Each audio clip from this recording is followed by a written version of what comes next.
have details of a transition of power. That doesn't seem to be clear. We have a huge vacuum of power at the helm in Sri Lanka. The Speaker has outlined proposals from a meeting of political parties on Saturday.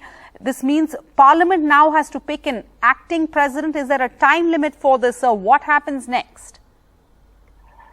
No, as it stands, since the Prime Minister is also yet to resign, the President, though he has announced that he will go on the 13th, there is a small time frame within which the opposition parties could come to an agreement among ourselves as to forming an all-party government. And this is the wish of the main civil society groups, except for one or two who insist that they must also be consulted and that there are a certain minimum, common minimum program should be arrived at. So all of us are now in intense discussions with each other. Several parties have been meeting today.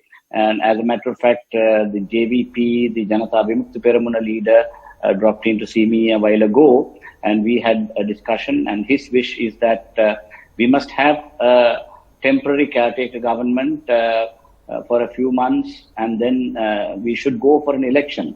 His argument perhaps is based on the fact that since there are so many splinter groups among the ruling party, coming to political consensus on many matters could pose certain problems.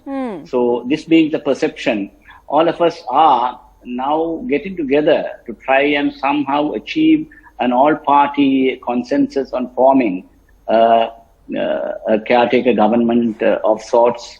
Rauff Hakeem, that may be easier said than done. And so as of now, we still have a political vacuum and there's political chaos at the helm.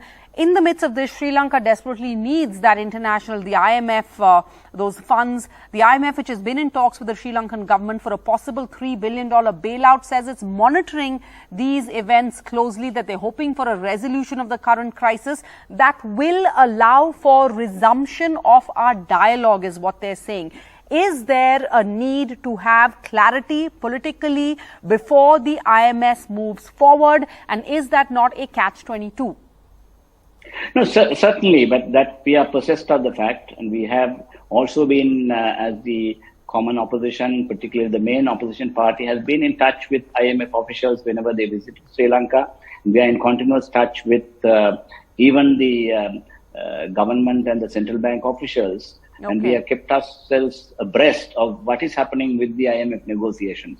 So while that is going on, we are also quite possessed of the fact that political stability is a key factor in finally coming to an agreement with IMF. And that is why we are now in intense discussions to form a caretaker government without any delay. And we also are quite worried that the Prime Minister is still hanging on, despite the fact that overwhelming majority have asked him to go, and it is unfortunate that his house has been of course, so the Prime Minister is still hanging on. Thank you so much, sir.